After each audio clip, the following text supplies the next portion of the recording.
तो आज पढ़ रहे हैं एरर्स के बारे में। एरर्स क्या होते हैं?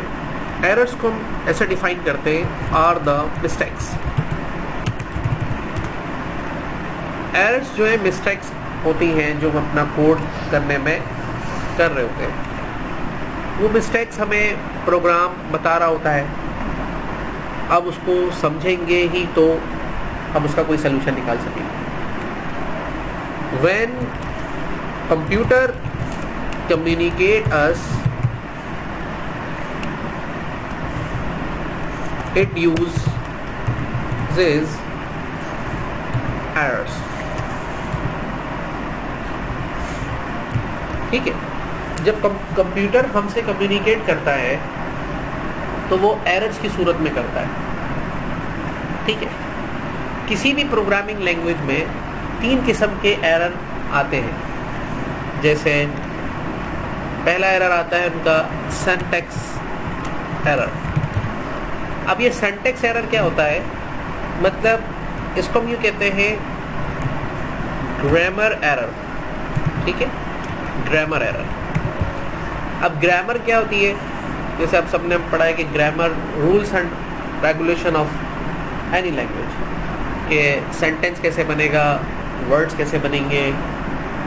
तो ऐसे ही प्रोग्रामिंग लैंग्वेज में जब हम कोड करते हैं तो अगर हम उसको सही प्रॉपरली टाइप करेंगे तो वो कोड परफॉर्म होगा।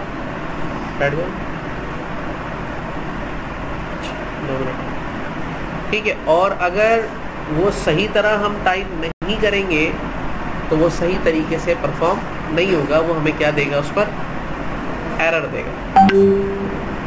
समझ में आ रही है बात या नहीं समझ में आ रही? जैसे आप कोड लिख रहे हैं, अगरचे वो कोड सही लिखा है तो ठीक है, और अगर वो कोड सही नहीं लिखा है तो वो आपको देगा एरर, और वो जो एरर होगा वो होगा सिंटैक्स एरर। ठीक है, अब इसको यूँ लिख सकते हैं, इन एप प्रो या इनवैलिड कोड भी कह सकते हैं इस एरर को, यानी कि आपने कोड सही नहीं लिखा। अब इसमें सही नहीं लिखा तो भाई कितने किस्म का मिस्टेक हो सकती है। जैसे कैप्स एरर भी हो सकता है। भाई कोड आपने छोटी ABC में लिखना था, आपने बड़ी ABC में लिख दिया। ठीक है, तो ये भी एक सिंटैक्स एरर है। कोड की स्पेलिंग थी PRINTF सपोज टू बी। एक एरर कैप्स एरर कौन सा होगा? कैप्स एरर ये होगा, आपको लिखना था कोड इस तरह से, आपने लिख दिया इस तरह से, या आपने लिख दिया इस तरह से। ये सारे कहलाएंगे कैप्स एरर, मतलब कैपिटल लेटर्स के एरर से।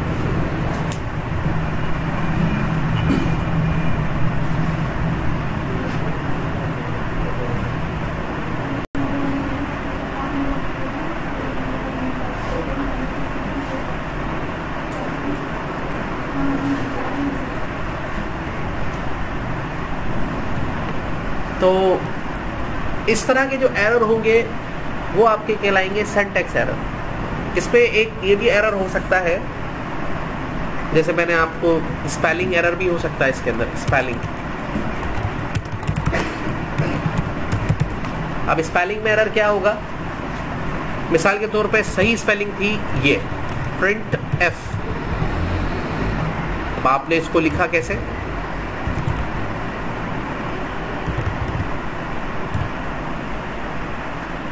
वीक मिस्टेक है। या आपने इसको ऐसे लिख दिया, ये तो सही लिखा, अंदर ऐसे कर दिया। अब सही तरीका तो ये है इसको लिखने का, आपने ऐसे लिख दिया। तो ये सारी चीजें किस पे काउंट हो रही हैं? सिंटैक्स एरर में। भाई आप सही नहीं लिख रहे, या तो आप स्पेलिंग की मिस्टेक कर रहे हैं, या तो आप उसका सेंटेंस सही नहीं लिख रहे हैं। कोई ना कोई मिस्टेक कर रहे हैं। इसमें ये भी मिस्टेक आती है, जैसे आप लिखते हैं इंटीजर a, ये सही कॉन्टेक्ट सही एरर, तो ये बिल्कुल सही इसका स्टेटमेंट है, आपने इसको ऐसे लिख दिया a, गलत स्टेटमेंट। आपको ऐसे लिखना था a असाइनमेंट 10, आपने ऐसे लिख दिया।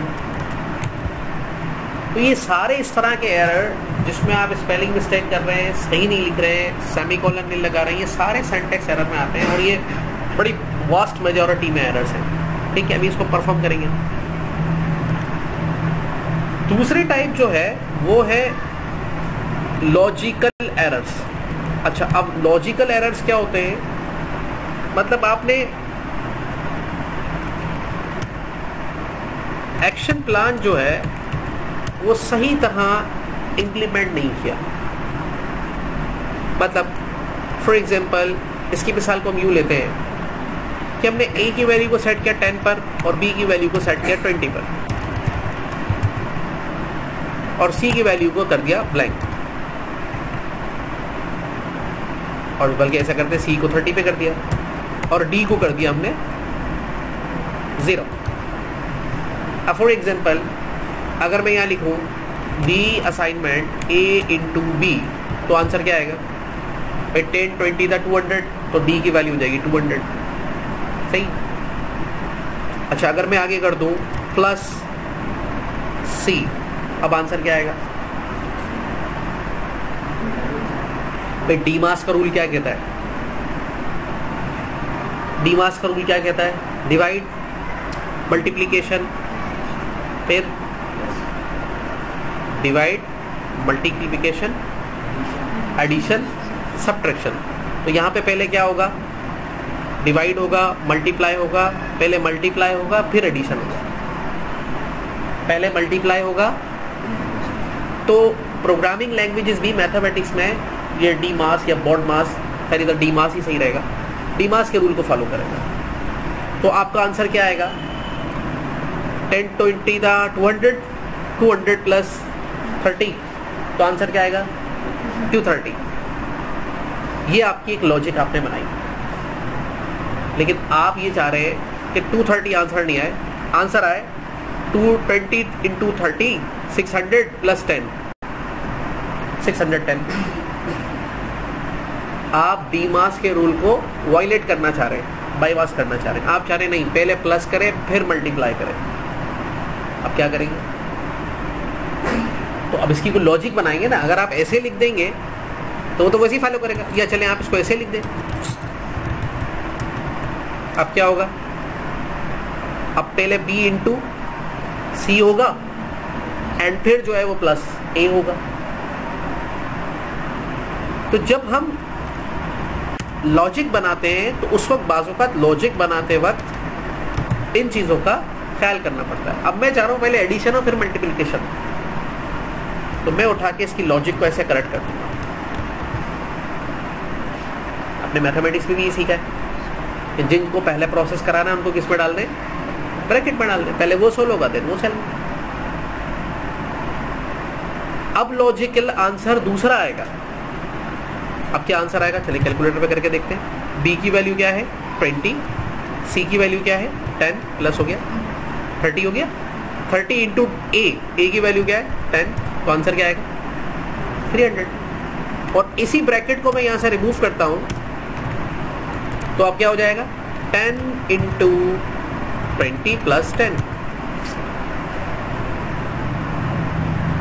तो इस तरह के जो गलतियां होती हैं उनको हम कहते हैं लॉजिकल एरर।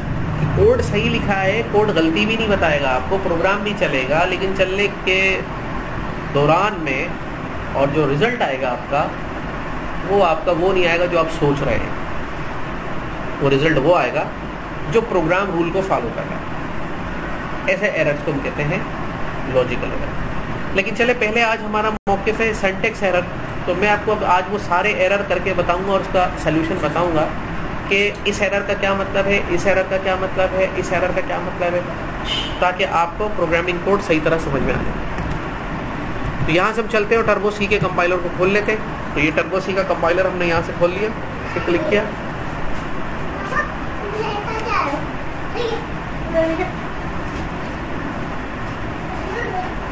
ठीक है। तो यहाँ से हमने एक न्यू फाइल ली, फाइल में गए, न्यू पे क्लिक किया, ये फाइल गलत खुल गई, अल्टर W किया, क्लोज किया, ये फाइल क्लोज हो गई। फाइल में गए, न्यू पे क्लिक किया, ये न्यू फाइल खुल गई। यहाँ पर हमने पहले बुनियादी कोड सप्लाई करना है, #include conio.h, #include stdio.h, integer main, CLR SCR, return 0, और उससे पहले हम लिखेंगे get ch। ये इसका बेसिक कोड है जो आपने हर प्रोग्राम को शुरू करने से पहले लिखना होता है, और आपने भी ऐसे ही करना है। आप लोग सब मिस्टेक करते हैं, मैं आपको वो PDF भेजता हूँ, आप ऊपर से टाइप करना शुरू करते हैं, सब गलत, ऐसे नहीं करना। पहले ये बेसिक कोड आपने सप्लाई करना है अपने प्रोग्राम को, और इसके बाद अब किसी ने ये वाली मिस्टेक करी तो फिर अब उसके साथ जो मैं वर्ड्स इस्तेमाल करूँगा फिर वो उसका जिम्मेदार खुद होगा, भले उसको बुरा लगे, ठीक है ना। क्योंकि अब बच्चों की तरह बता दिया, 4 क्लासेस हो गई छोटी क्लास के, फिर मैं बता रहा हूँ कि आपने जब प्रोग्रामिंग कोड शो यूज़ करना है तो वो इस तरह से करना है। तो जब आप ये कोड लिख लेंगे तो इसको एक दफ़ा वेरीफाई करेंगे। वेरीफाई करने के लिए हम क्या करेंगे, कंपाइल, ऑल्टर C, कंपाइल के मेन्यू में गए, उसके नीचे देखिए कंपाइल की शॉर्ट की भी बता रहा है, अल्टर F9 हो गया कंपाइल। कंपाइल करने के बाद आप एंटर करेंगे, अगर इसने सक्सेस बताया तो आपका कोड परफेक्ट है, अब आप आगे प्रोग्रामिंग कोड कर सकते हैं। अब इसमें मसला ये आता है कि आप क्या क्या गलतियां करते हैं, चले अब उन गलतियों को देखते हैं।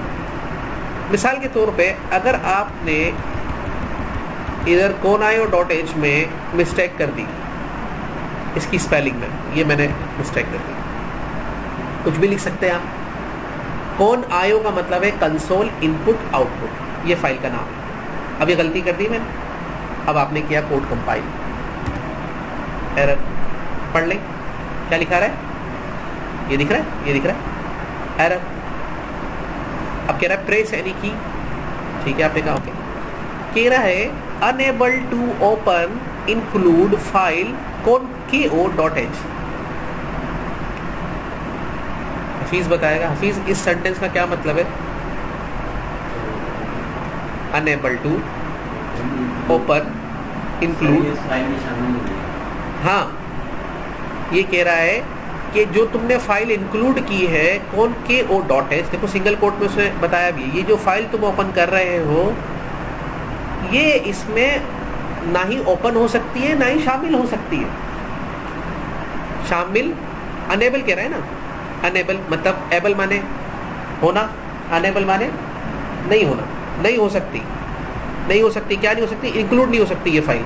ये सेंटेंस इंग्लिश का लिखा हुआ है, देखें, ये फाइल शामिल नहीं हो सकती, और जो फाइल तुम चाह रहे हो ये वाली फाइल, देखो आपको समझा रहा है ये क्या कह रहा है, ये वाली फाइल शामिल नहीं हो सकती। अब क्यों नहीं हो सकती, आपका दिमाग काम करना चाहिए। हाँ भाई इब्राहिम, क्यों नहीं हो सकती भाई, ये फाइल है ही नहीं। मैं कहूँ पाशा खान इधर आए तो आएगा तुम में से कोई उठ के, कोई पाशा खान है ही नहीं। मैं बोलता हूँ पाशा खान इधर आए, पाशा खान इधर आए, पाशा खान कोई है ही नहीं तो कैसे आएगा। तो आपकी भी ये मिस्टेक है, जब आप किसी फाइल को ऊपर एरर करेंगे तो आपको ये कहेगा कि भाई ये फाइल नहीं हो सकती है, आपको कंसीडर करना है, इंटर करेंगे तो आपको कर्सर वापस रिलीज करेगा। अब ये बता रहा है कि देखो ये एरर जो आपका आया ना वो लाइन नंबर 1 पर है, ये जो फाइल है आपकी noname.cpp इसकी लाइन नंबर 1 पर है। अब उसके बाद लाइन नंबर 4 पे भी मसला आ गया, लाइन नंबर 9 पे भी मसला आ गया। पहले आपने ये मसला हल करना है, फिर आगे वाले मसले पे जाना है, क्योंकि ये दो मसले इसकी वजह से आ रहे हैं। ये क्यों इसके लिए आ रहे हैं, क्योंकि ये दोनों फंक्शन बिलोंग करते हैं conio फाइल से, और conio फाइल जब conio फाइल है ही नहीं तो वो नीचे वाले मसले भी शुरू हो गए। जैसे मैं कहूँ कि भाई रात वाले स्टूडेंट ही काम करके दिखाएं, अब वो करेंगे ही नहीं क्योंकि वो क्लास में ही नहीं है।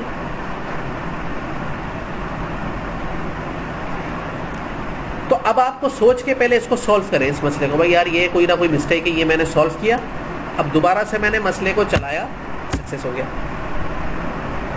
अब दूसरा मसला, डॉट की जगह आपने लगा दिया कॉमा। तब थोड़ा सा ब्लाइंडनेस भी है ना, आप अंधे भी है थोड़े बहुत ना, समझ में नहीं आता कॉमा, कोटेशन, डबल कोटेशन थोड़ा बहुत हो जाता है। बड़ी बड़ी चीज़ें देखते हो तो छोटी चीज़ दिखती नहीं है। तो उसके बाद क्या करेंगे, कंपाइल। अब कह रहा है ये फिर से वही आपको मसला कह रहा है। अब देखो, अब मसला दूसरा है। अब मसला ये है कि स्पेलिंग सही है। अब आप स्पेलिंग चेक कर दो, कौन आयो सही लिखा है मैंने, तो कौन आयो सही लिखा है। लेकिन इन दोनों मसले का एक ही आपको कह रहा है, भाई मैं ये फाइल नहीं बोल सकता जो तुमने लिखा है, कौन आयो। उसमें भी बता रहा है, देखो कौन आयो कॉमा एच, कौन आयो। अब जैसे ही आप इसको अगर थोड़ी अकल से काम लेंगे तो यहाँ क्या लगा देंगे, तो ये मसला भी देखिए हल हो गया। तीसरा मसला, अब आपने ये ब्रैकेट ही चेंज कर दिए, ये वाले ब्रैकेट लगा दिए, नहीं समझ में आया, वो ऐसे वाले नहीं समझ में आए, बोले इज इन ग्रेटर देन, मैंने गोल वाले लगा दिए, इस पर राउंड ब्रैकेट लगा दिए। आप देखिए क्या बोलेगा ये, error, paid file name format in include directive. बात ही दूसरी करती है इसमें, क्या कह रहा है, बैड फाइल नेम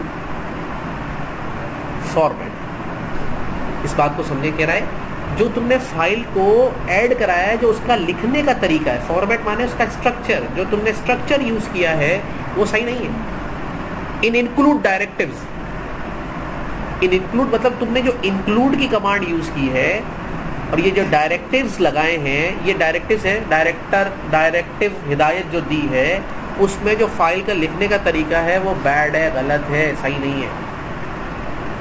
अगर आप इन दोनों की जगह कुछ और यूज करेंगे तो ये एरर देगा। इसको हटा देते हैं, अब आप सही कर लें इसको, तो दोबारा सेट हो जाएगा।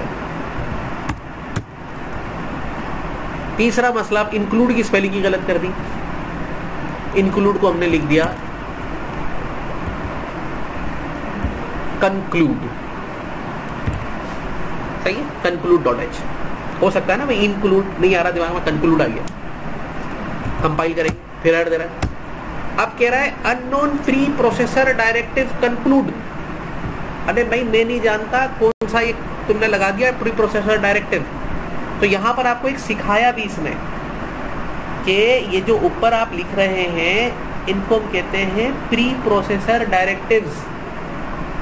प्री प्रोसेसर डायरेक्टिव्स कहते हैं इनको। ये जो हमने दो लाइंस लिखी इंक्लूड के साथ, इनको क्या कहते हैं, प्री प्रोसेसर डायरेक्टिव। लेकिन ये कह रहा है जो तुमने ये प्री प्रोसेसर डायरेक्टिव लिखा है कंक्लूड, अननोन है, मैं नहीं जानता इसको। एज अ कंपाइलर मुझे नहीं पता तुमने क्या लिख दिया है। अब आपको इल्म होना चाहिए कि ये वाला एरर आया है, इसका मतलब मैंने कोई स्पेलिंग मिस्टेक करी है, कोई मैंने गलत कमांड लिख दी है, उसको सही करेंगे आप।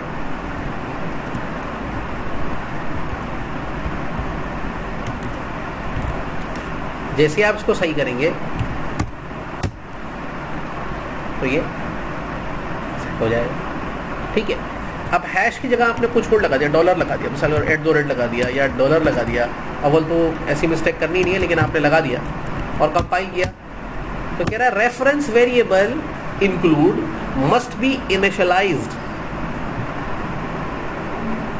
क्या कह रहा है, रेफरेंस वेरिएबल इंक्लूड, भाई जो तुमने इंक्लूड वेरिएबल यूज किया है मस्ट बी इनिशियलाइज, सही लिखो। अब देखो इंक्लूड को इसने कॉमा में करके भी बताया आपको, और नीचे दूसरी लाइन पे बता रहा है, इसी लाइन पे declaration syntax error. Declaration syntax error भी समझाया था ना, सिंटैक्स एरर स्पेलिंग मिस्टेक करेंगे, कॉमा नहीं लगाएंगे, कोटेशन नहीं लगाएंगे, तो भाई तुमने ग्रामर सही नहीं लिखी। जैसे मैं लिख रहा हूँ माई नेम इज राशिद और आगे क्वेश्चन मार्क लगा रहा हूँ, तो मैं बता रहा हूँ या पूछ रहा हूँ? अब आप समझ करेंगे, बताया है पूछा। मैं कहूँ दिस इज अ कंप्यूटर और क्वेश्चन मार्क, तो ये बता रहा हूँ या पूछ रहा हूँ?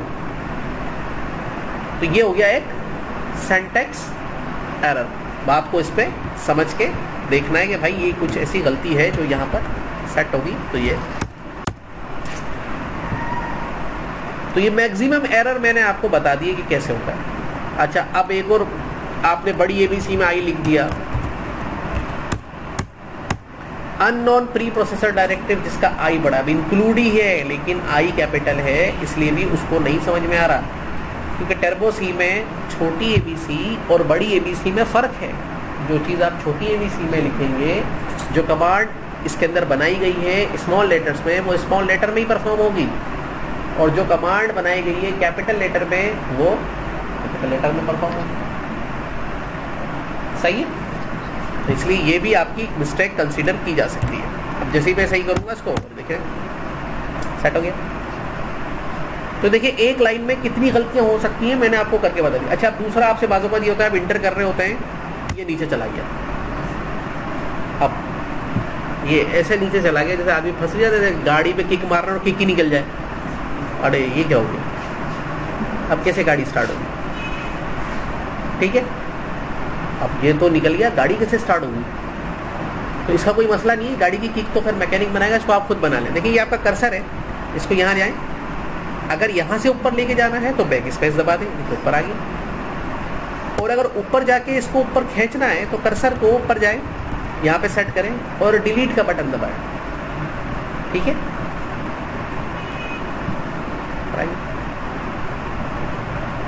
ठीक है, तो समझ में आ गई बात। अब ये आप ऐसे लिख के भी अगर प्रोग्राम को चलाएंगे तो ये एरर ही देगा, bad file name format in include. Format का मतलब है सही नहीं लिखा है तुमने, गलती इसके। ठीक है, तो ये सारे मिस्टेक्स आपको समझ में आ गई। अच्छा, अब आपने कहा कि सी का हर स्टेटमेंट सेमीकोलन पे ख़त्म होता है, लेकिन वो स्टेटमेंट सेमीकोलन पे ख़त्म होगा जो मेन फंक्शन के अंदर आएगा। जो मेन फंक्शन से पहले लिखे जा रहे हैं उनमें सेमीकोलन लगाने की ज़रूरत नहीं है। देखिए यहाँ पे सेमीकोलन की ज़रूरत नहीं है, मैं फिर भी लगा देता हूँ, एक्सेप्ट कर लिया इसको, नहीं भी लगा रहा हूँ। और बाजू का ये कर्सर आपका मोटा हो जाता है, ऐसे फैट हो जाता है, फिर इसका क्या मकसद है? आपके कीबोर्ड पे एक बटन होता है इंसर्ट का, इंसर्ट, जब आप उसको दबाएंगे तो ये एक्टिवेट हो जाएगा, ऐसा मोटा हो जाएगा, और दोबारा दबाएंगे तो दोबारा थिन हो जाएगा, पतला हो जाएगा। इसका मतलब क्या है? इसका मतलब ये कि जैसे मैंने यहाँ पे एक जुमला लिखा है हेलो, अब अगर मैं अपना कर्सर शुरू में रखूँगा, हेलो के शुरू में रखूँगा, और मैं लिख रहा हूँ माई नेम, तो माई नेम मज़ीद ऐड होगा और हेलो आगे चला जाएगा, या फिर हेलो को रिप्लेस करेगा, हेलो को रिमूव करेगा और माई नेम लिखेगा, क्या होगा? एक्जैक्टली आगे चला जाएगा ना। ठीक है, इस मसले को सॉल्व करने के लिए कि मैं अब जो टाइप करूं वो हेलो को रिप्लेस करे, अब जो मैं टाइप करूं वो हेलो को रिप्लेस करे, मतलब हेलो रिमूव होता जाए और जो मैं टाइप कर रहा हूँ ऐड होता जाए। तो उसके लिए अब आप इंसर्ट का बटन एक दफ़ा दबाएंगे तो ये कर्सर क्या हो जाएगा? थिक हो जाएगा, मोटा हो जाएगा। अब आप टाइप करें, सही, इंसर्ट, समझ में आई ये बात? तो ये किस लिए यूज होता है भाई? जैसे मिसाल के तौर पे आपने कोई स्टेटमेंट लिखी, यहाँ पर आपने एक स्टेटमेंट लिखी प्रिंट एफ, और ये गलत हो गई, अब मिटाओ फिर लिखो, कोई मसला नहीं है, इसको मिटाने की ज़रूरत ही नहीं है। यहाँ पे आपने लगाया इंसर्ट इंटीजर ए और बाकी डिलीट के साथ, और इतने कर्सर को दोबारा ना हो, क्योंकि जब आप, मैं आपको कहता हूँ करेक्ट करो, जैसे आपने यहाँ पे लिख दिया प्रिंट एफ लिख दिया, सपोज टू बी, अब आप जब कोड को चला रहे हैं, मैंने आपको बताया, आपको प्रोग्राम ने बताया इसमें गलती है, तो पतले कर्सर के साथ तो आप एन और एफ के दरमियान में टी ऐड कर लेंगे, ये देखिए, लेकिन अगर कर्सर आपका इंसर्ट मोड में होगा तो वो एफ को रिमूव कर देगा, ये देखिए, और फिर आगे फिर आप दोबारा से सारा टाइप करना पड़ेगा, और आप जस्ट लाइक आप जैसे कंप्यूटर में एरर आता है, आपके दिमाग में एरर आता है, ये क्या सारा मिलता है। तो इसकी वजह ये है इंसर्ट की को इस तरह से कंट्रोल करते हैं। ठीक है, समझ में आ गई ये बात भी? अब आगे का मतलब, आगे और क्या एरर आ सकता है? देखिए मैक्सिमम एरर तो इसे ही कंट्रोल हो गए। अब आगे आप लिख रहे हैं प्रिंट एफ, स्क्रीन पे कोई चीज़ दिखानी है, डबल कोट्स लगाया आपने, इसके अंदर लिखा हेलो कोटेशन ओवर सेमीकोलन लगाया, कंपाइल लगाया, छोड़ के कंपाइल हो गया, सही। अब इस पे क्या मिस्टेक कर सकते हैं आप?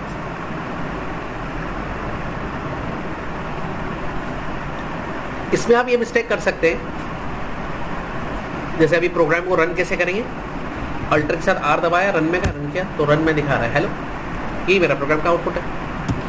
अब इसमें एरर ये हो सकता है कि जो डबल कोट्स आपने लगाए हैं इसके अंदर भले आप स्मॉल लेटर लिखें कैपिटल लिखें, वो हमारे स्ट्रिंग्स हैं, वो कमांड का हिस्सा नहीं है।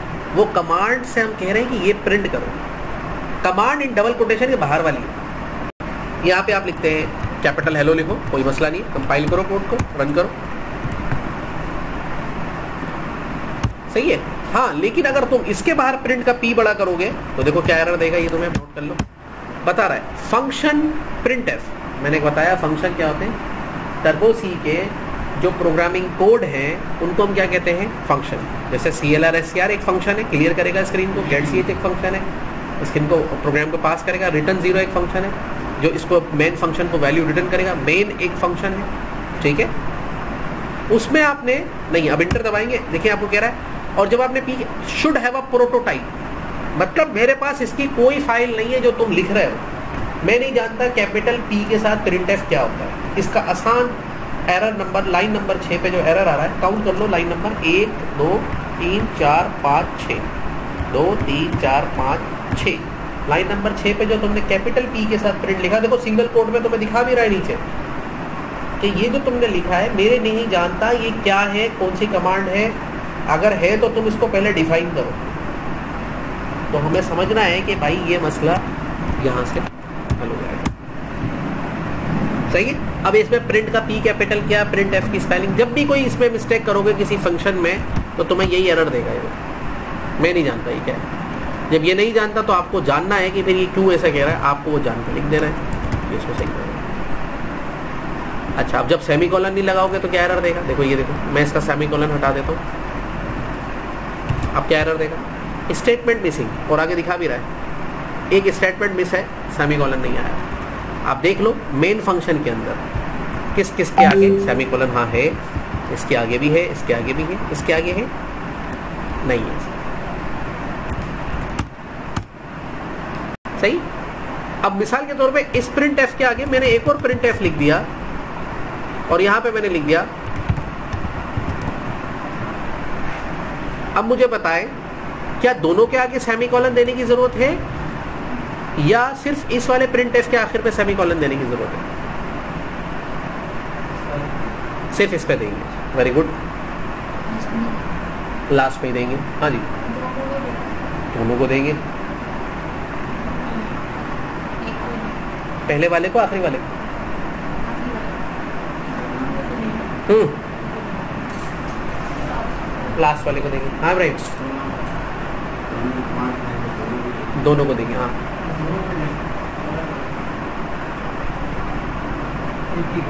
लास्ट को पहले वाले को, लास्ट वाले, ठीक।